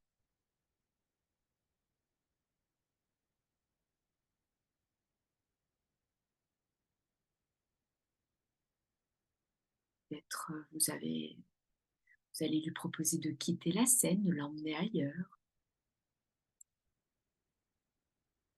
Peut-être au contraire, s'il essayait de dire quelque chose, pour être à son écoute.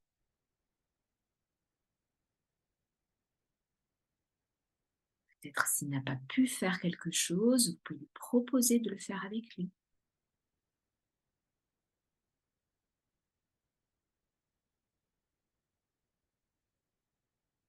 Quelques instants donc pour vous rendre disponible pour lui.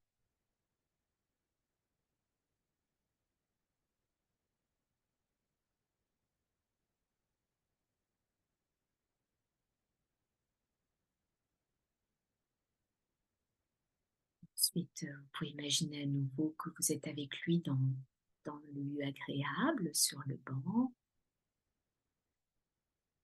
Et vous pouvez vraiment lui dire que vous êtes là pour lui. Qu'au quotidien, vous allez continuer à être un bon père et une bonne mère pour lui, en lui apportant de l'amour et de la sécurité.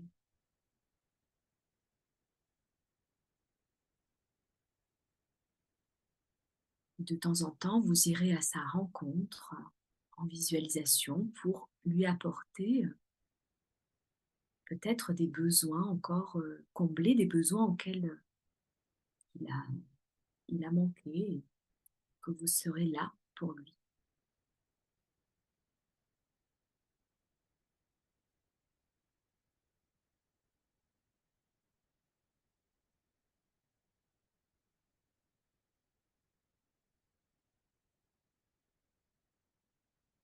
Je vous invite enfin à le prendre dans vos bras, lui donner de l'amour et puis lui dire au revoir et à bientôt, que vous reviendrez le voir de temps en temps.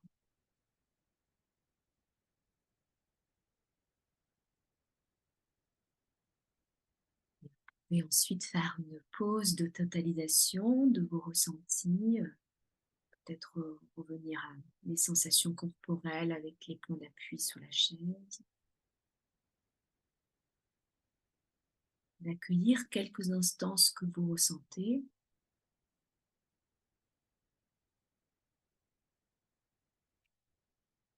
Et de faire ensuite une reprise à nouveau à votre rythme, bougeant un petit peu les extrémités, puis en ramenant du dynamisme dans le corps à votre rythme.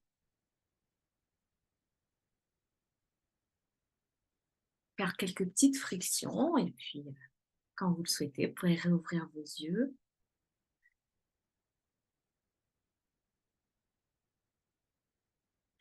Donc volontairement, c'est des pratiques qui sont courtes. L'idée est vraiment même de ne pas forcément passer par la sophrologie et d'aller comme ça de temps en temps,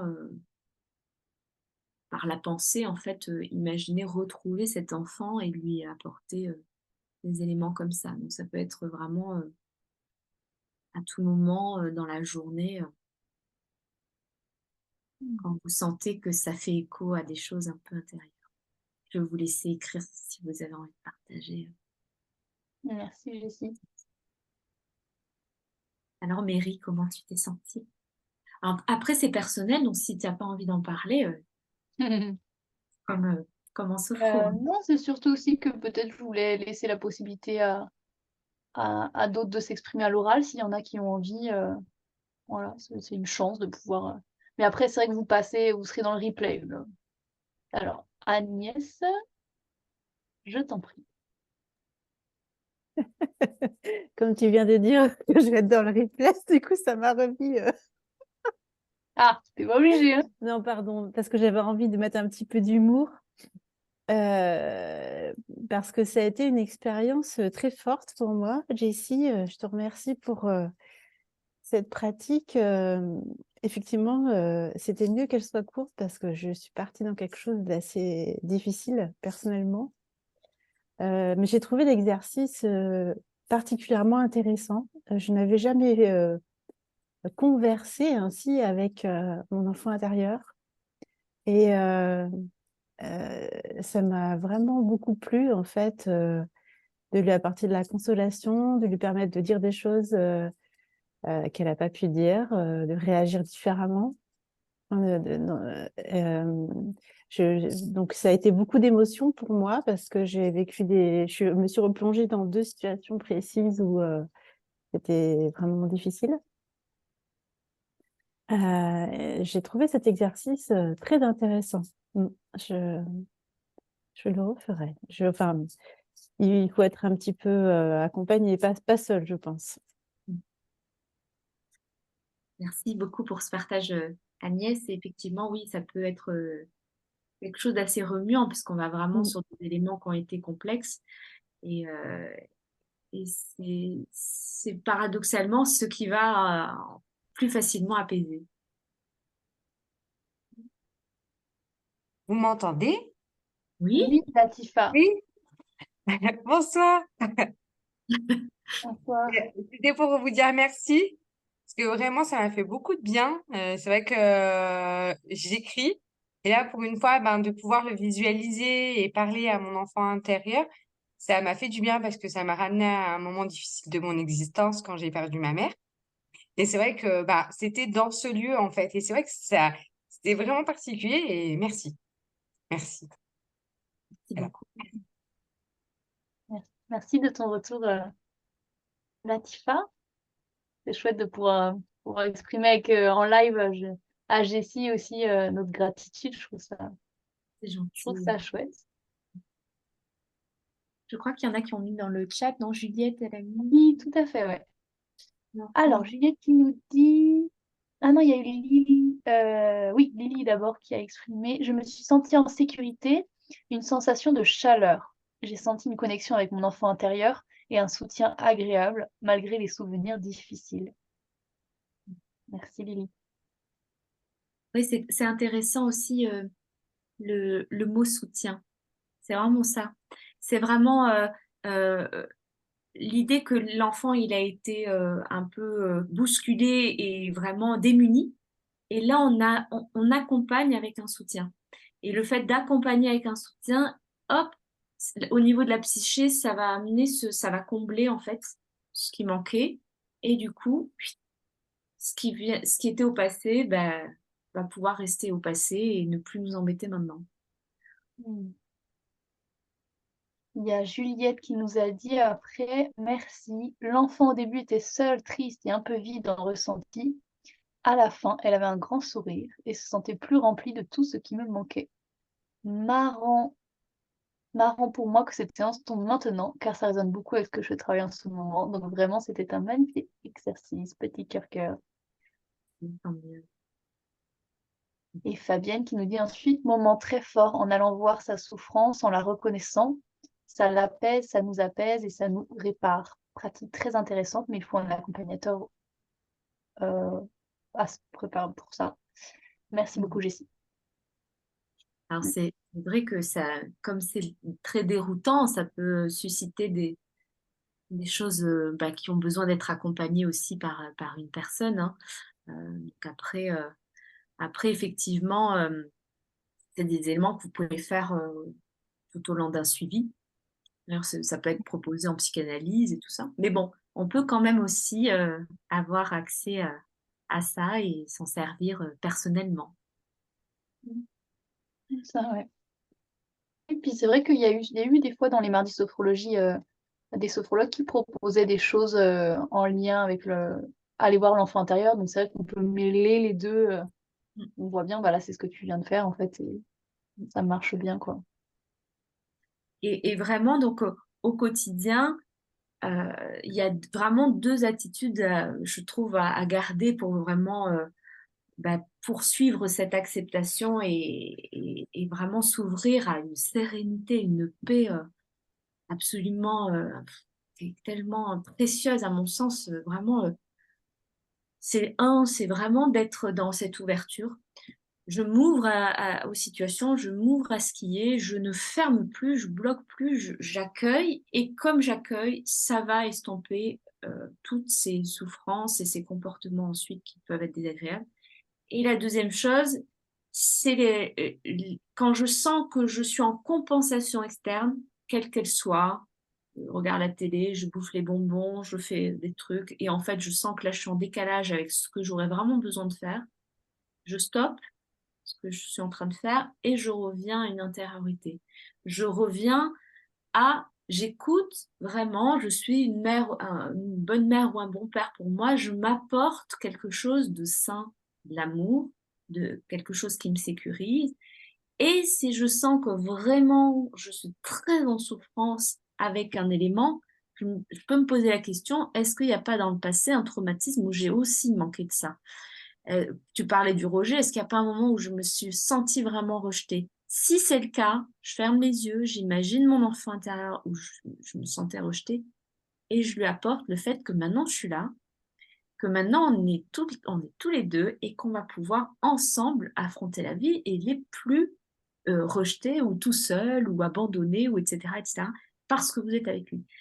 Donc, quelques minutes de ça, vous allez voir qu'au fur et à mesure, ben, franchement, il y a une disponibilité avec la vie qui est hyper plaisante, quoi, et saine, Mm. sereine. Merci beaucoup. Alors, je voulais juste vous prévenir qu'on a dépassé un petit peu le temps. Donc, il est 20h40. Donc, voilà, juste pour vous prévenir. On va sur la fin. Euh, il y a Agnès qui a levé la main. Et donc, voilà, si vous avez des questions. Ah oui, et Fabienne s'en va. Je dois quitter la conférence, mais quelle conférence, merci. Merci beaucoup, Fabienne. Merci d'avoir été là en présentiel. C'est hyper chouette de vivre ça en présentiel. Enfin, en présentiel. À distanciel, mais en même temps. Peut-être si y a des questions, on va le faire maintenant et après, voilà, on peut s'arrêter. Hein. De toute façon, j'ai dit les éléments Oui, essentiels. bah oui, oui, oui, on arrive sur la fin. Donc, je propose qu'on prenne les questions, soit par écrit, soit par oral.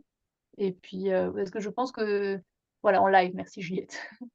Je pense que tu as terminé, Jessie, c'est ça? Oui, Oui, oui, c'est terminé, sinon c'est ce que je parfait. voulais vous proposer. J'espère que ça Super. vous a plu, ça vous aidera. C'est de tout cœur ce que je vous souhaite. Ah oui. Alors, C'était super intéressant. Vraiment, ah, merci beaucoup. on va faire le temps des questions avant. Du coup, Agnès, tu voulais intervenir? Vas-y. Oui, effectivement, du coup, j'avais une question d'accompagnant sophrologue qui me vient à l'esprit, évidemment, parce que là, on l'a expérimenté pour soi.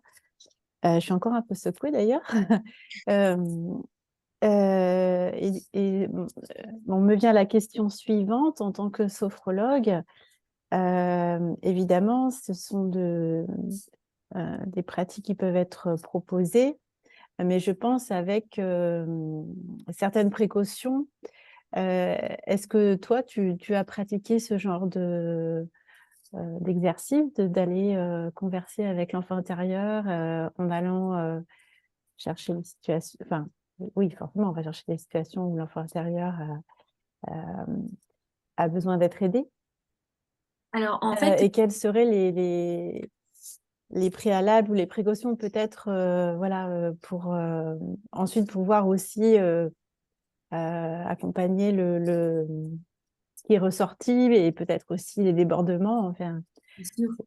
En fait, là, c'est vraiment un thème qui me semblait intéressant et que je voulais vous faire expérimenter, quoi. Après, c'est hors cas de sophro parce que c'est une approche qui mélange la psychanalyse, qui mélange d'autres techniques. D'ailleurs, je parlerai des sources quand même à la fin pour les citer Oui, si vous voulez aller plus bonne loin. idée. Et donc, du coup, c'est pas du tout, on va dire, quelque chose que vous pouvez intégrer dans un cursus sophrologique pur et dur, parce que c'est un peu de ma création, quoi. J'ai un peu mélangé les trucs. Donc, ça peut être assez déroutant et perturbant pour quelqu'un qui n'est pas armé à accueillir toutes ces émotions-là et qui aurait besoin peut-être d'être accompagné. Donc, je ne le conseillerais pas forcément dans un accompagnement classique de sophro, hein.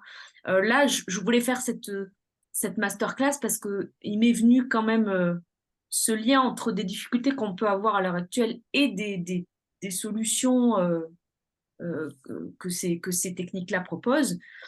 Mais ce n'était pas vraiment pour pouvoir les réutiliser telles quelles forcément dans des accompagnements. Là, j'ai mis un gros bémol Ouais. parce que je pense que c'est plus pour des psychanalystes, c'est plus pour des psychologues, pour des gens qui seraient à même de pouvoir accompagner l'émotion qui pourrait arriver avec. Par contre, nous, personnellement, dans notre évolution de sophrologue, on peut quand même peut-être utiliser ça dans notre vie. Et maintenant que vous savez que ça existe, vous pouvez le proposer aussi aux personnes d'aller voir en complément un psychanalyste pour travailler ça. Voilà. C'est plus à ce sujet-là. Merci, Agnès. Merci. beaucoup. Alors, il y a Laure qui nous a quittés. Lily, je dois quitter également cette masterclass, mais vraiment, merci beaucoup. Très intéressant. Très belle soirée tout le monde. Merci beaucoup, Lily, d'avoir été là. Katachan, merci beaucoup. Très intéressant. Super. Bon, merci beaucoup pour vos retours enthousiastes. Jessie, tu as bien fait d'intervenir dans cette masterclass et je pense que du coup, ton souhait qui était que ce soit le message de toute cette réflexion que tu as pu avoir, et là, c'est les fruits que tu nous portes, que ce soit, que ça puisse être transmis. Et voilà, et je pense que là, tout le monde a bien reçu. Je pense Avec que... plaisir. Et les sources, si tu veux les montrer comme ça, si vous avez envie d'approfondir des éléments, j'ai essayé de garder un petit peu ce qu'ils ont raconté, mais ils sont évidemment bien plus experts que moi dans la matière. Donc, j'ai cité en premier Moussa Nabati, donc c'est un psychanalyste qui a travaillé toute sa vie là-dessus. Donc, il est expert en enfant intérieur, en expression de souffrance et de comment dépasser tout ça. Donc, je vous le conseille. Sur YouTube, il y a plein de vidéos. Vous retrouverez des éléments que j'ai cités là. Fabrice Midal, lui, il a travaillé sur la méditation et le fait de se foutre la paix quand on médite. Et j'aime beaucoup aussi, il a une approche très ludique et marrante, vous devez le connaître. Le stoïcisme, c'est vraiment des concepts philosophiques anciens, hein, ça nous vient de la Grèce antique. Et là, j'aime beaucoup parce que sur YouTube, il y a plein d'éléments aussi, des chaînes qui vous proposent une autre façon d'aborder les choses, un regard différent sur la vie. Et ils sont beaucoup dans ce travail d'acceptation et de mise à distance. Le bouddhisme, c'est parce que j'ai travaillé sur tout le concept de l'équanimité avec les étapes qui mènent à la souffrance et tout ça, c'est du bouddhisme. Et puis la psychanalyse en général, puisque en plus des travaux de Moussa Nabati, j'ai beaucoup utilisé de concepts de psychanalyse, notamment donc, avec l'enfant intérieur et avec aussi tout ce que j'ai cité à la fin, avec être en distanciation de son élément, de son moi identitaire et tout ça, ça vient de la psychanalyse aussi. Voilà. Je trouve ça très important de citer les sources. Oui, tu as raison, oui.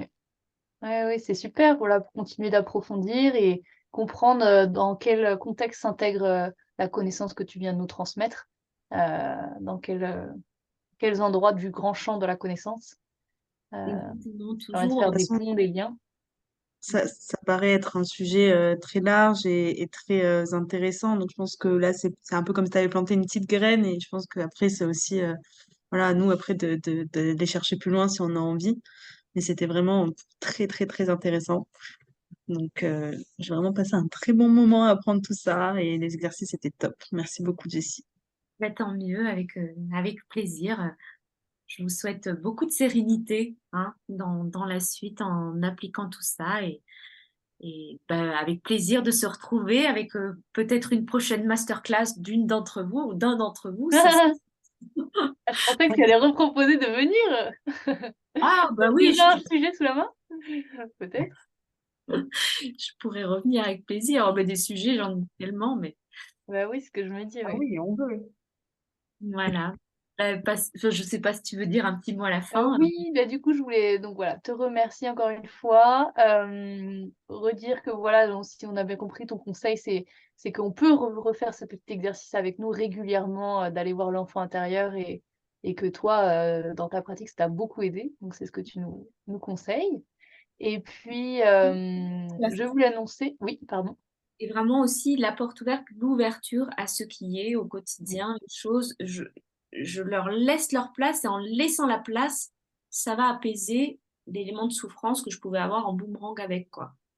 c'est Il va y ça, voilà, pas oublier cette première partie, c'est vraiment cette première partie de c'est laisser important. la place à ce qui est avec la on peut repratiquer ce que tu nous as fait comme, pratique sophrologique, là et ensuite, l'enfant intérieur.